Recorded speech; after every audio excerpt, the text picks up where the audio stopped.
Okay, regular girl, read her Bible, you know what I'm saying? I can't remember the name right now, but I just wanted to add some accessories. No, it was that dude. No, it was that guy, okay? Like, ooh, my bad.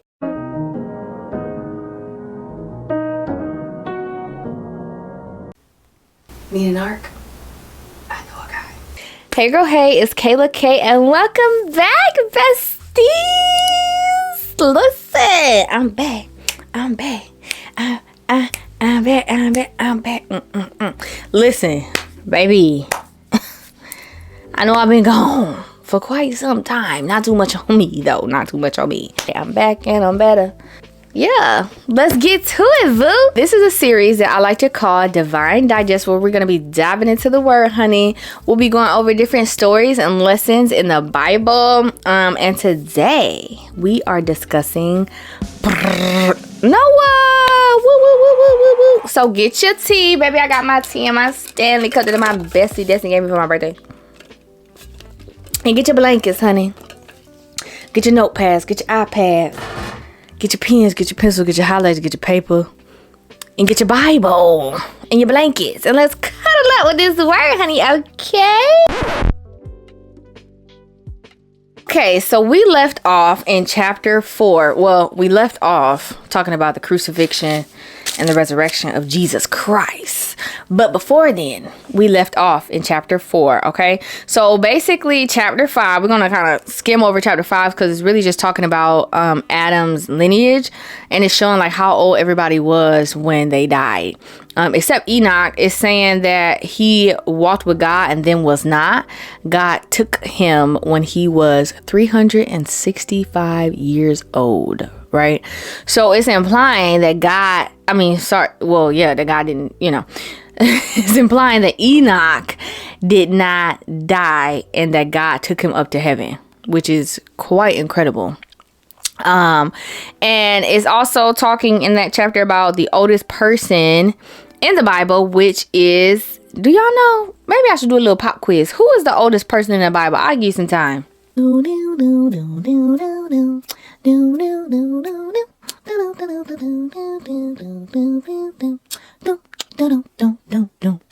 dokie. If you guess Methuselah, baby, you're right. You're right. Methuselah is the oldest person in the Bible. He is the son of Enoch, and he lived to be 969 years old. That is literally insane, right? Literally. If I think about somebody that's done lived to be almost 1,000 years old, I instantly think about that little worm lady from SpongeBob. I'm trying to insert it. Yeah, so that's literally nowadays is quite unheard of. Okay, so then in chapter 5 is talking about good old Lamech, child, or Lamech. I remember I still don't know how to pronounce his name. But do y'all remember him from the last video? This was the man that was that had the 2 wives and that was walking around willy-nilly killing everybody. Yeah, child. Guess who he the pappy of? Guess who that man is the pappy of? Noah. He's the pappy of Noah. So that brings us to chapter 6. Chapter 6, verses 1 through 3. We're going to read those. And it came to pass when men began to multiply on the face of the earth, and the daughters were born unto them, that the sons of God saw the daughters of men, that they were fair. And they took them wives of all which they chose. And the Lord said, my spirit shall not always strive with man, for that he also is flesh, yet his days shall be 120 years. So God gave mankind 120 years before he judged them with the flood, right? And also I do want to point out here that a lot of people interpret this part of the I feel like my lighting is very bright, y'all, so if it is, I'm so sorry, but I honestly don't feel like getting up and cutting the light down. And then also the camera is very like sensitive, so it'll probably go back bright like this anyway, but hopefully it's just good for y'all and it's not like in your face. But anyway, But yeah, so people are saying like the when it says the sons of God saw the daughters of men, basically these sons of God was like, oh yeah, these ladies is fine, right? But people are saying like it was like the fallen angels, which obviously everybody interprets it different, and that very well could be the case. But I also saw someone saying that the sons of God were referring to the lineage of Seth. And if you don't know who Seth is, if you don't remember, Seth is Adam and Eve's son that they had after Cain killed Abel.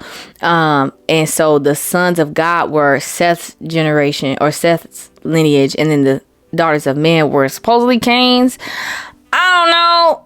I ain't write the Bible, and I'm like I said, I'm not a pastor, preacher, minister, whatever. So you do that with that as you may, but don't hold it against me, baby. Don't come at me with whatever. Feel free to put in the comments. Be nice about it, but I'm just saying what I read. Okay, I'm just saying what I read. Whatever the Lord put on your heart, that's what he put on your heart, baby. Don't come at me. Not too much on me. So yes. Verse 4.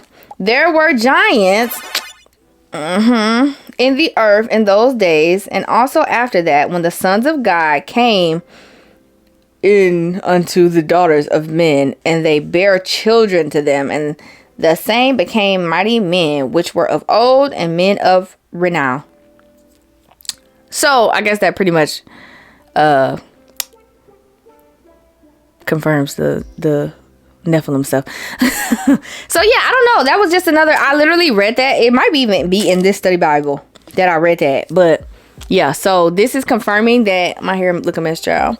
This is confirming that there were Nephilim in that time, which is like, ooh, spooky. You know, not spooky, but you know, I don't know why I said that, but anyway, child.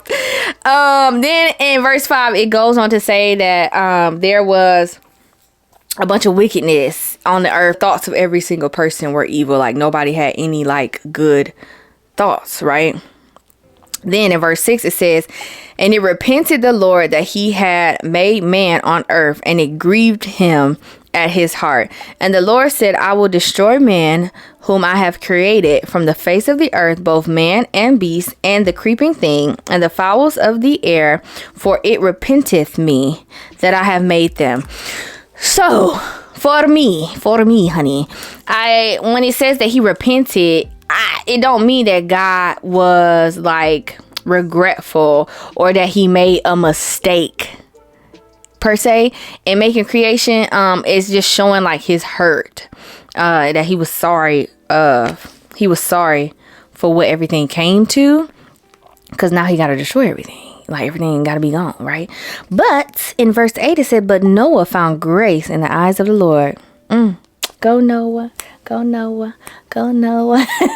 Noah walked with God, and he was blameless in God's eyes, right? He did also have 3 sons who were named Shem, Ham, and Japheth. I don't know, y'all know I struggle with these names, okay?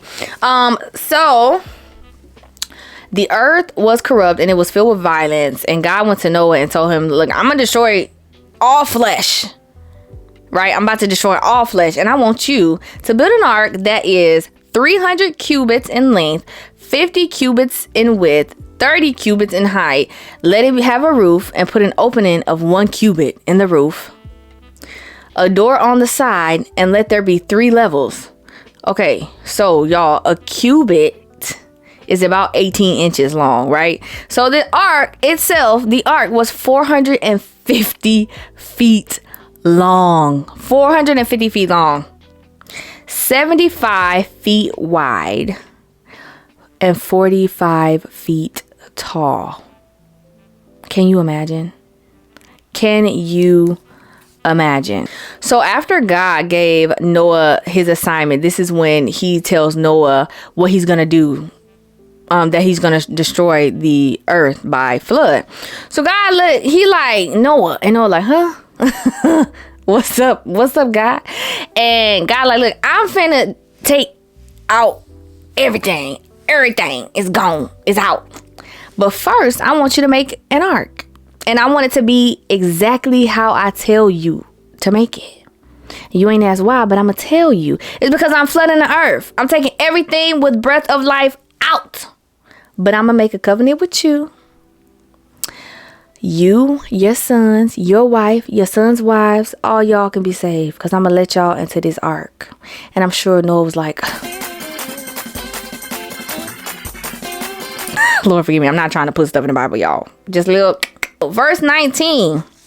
It says, and of every living thing of all flesh, 2 of every sort shall thou bring into the ark, and to keep them alive with thee, they shall be male and female.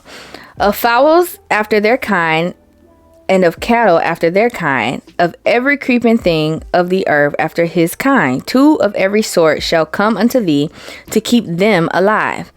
And to take thou unto thee of all food that of all food that is eaten, and thou shalt gather it to thee, and it shall be for food for thee and for them. Again. So initially when I read this, I didn't think to sorry y'all, I think I'm cold, so like my body is like, anyway. When I initially read this, I didn't think to take a step back to really understand what this was saying, y'all. But I did have the pleasure of going to the Ark Museum myself. It is in Kentucky. Is the Creation Museum. And it's Ark. I think it's might also be called Noah's Ark Museum. I don't know. It's 2 separate museums, but y'all, it's literally incredible. It's in Kentucky. It might be in Lexington. I don't even know for sure, but I had the pleasure of going. And it is an incredible experience. If you have not gone, please try to visit, because you will walk out with such a deeper understanding of everything. But it explains on the ark that, y'all, these little house dogs, these little chihuahuas was not on the ark. And some people might think that, and that's fine, I guess, if that's what the Lord is giving you, right? Who am I to tell you something? You know, I'm just a regular girl. Read her Bible, you know what I'm saying? But it does explain in the ark that the animals that were on the ark were what these chihuahuas or pit bulls or whatever derived from. So, like, I don't know if a wolf, I probably should do more research before I did this, but I don't know if a wolf is like the top of the food chain for like a canine, like a dog, but say it is. Let's just say it is for video purposes. So it was only like a wolf, like those wolves on there. And then through like procreation and, you know, having to adapt to their surroundings after being off the ark, after years and years and years, now we got these little house dogs because they had to adapt to their surrounding. And then after, you know, that's like, you ever did like the what is it, is it the Punnett Square? Yo, if it's not the Punnett Square, please don't come at me, but whatever it is, like the DNA square. Anywho, I can't remember the name right now, but it also, I mean, if you know biology, then you know what I'm talking about, how you just put all these together and then you come out with different genes. Anyway, I'm sure that's what happened. So, whatever. Anywho. So, in verse 22, I hope I'm not too loud either, y'all. Y'all see my new setup? I got a little mic thing so it can look more like a podcast or something, you know? I just wanted to add some accessories or whatever. So if I'm very loud, I'll try to like go through and all the loud parts I'll like. Anyway, let me go back to this. Sorry, y'all. I get so sidetracked. I'm very excited to be back. And I'm looking at myself in the camera and I feel like this is so bright. So I'm so sorry. I'll try to dull it down a little bit in the edit.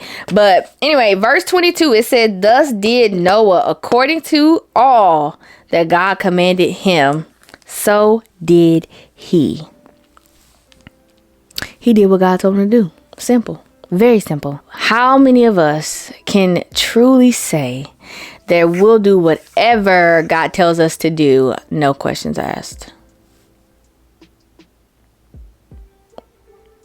I'll wait. And some people might, and honestly, that's so good for you. I aspire to be like you, honestly, truly. But yeah, Noah was that dude. Noah was that guy, okay?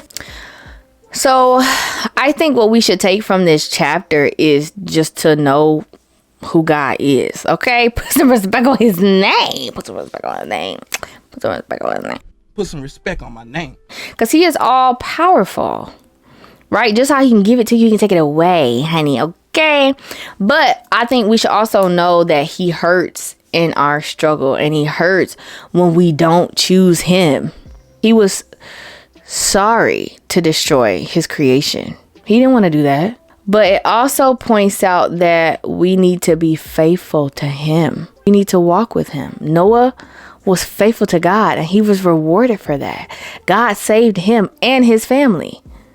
Noah did what God commanded him to do, no questions asked. Never mind how crazy he might have looked. Building an ark, this huge ark, this 450-foot long ark, telling people God told me to build it when they weren't even following God anyway in the first place. Like, literally. So I think that we need to be more like Noah. We need, I should have worn my shirt. I have a shirt that says faith like Noah, but honestly, we need faith like Noah. All in all, we need faith like Noah. Simple.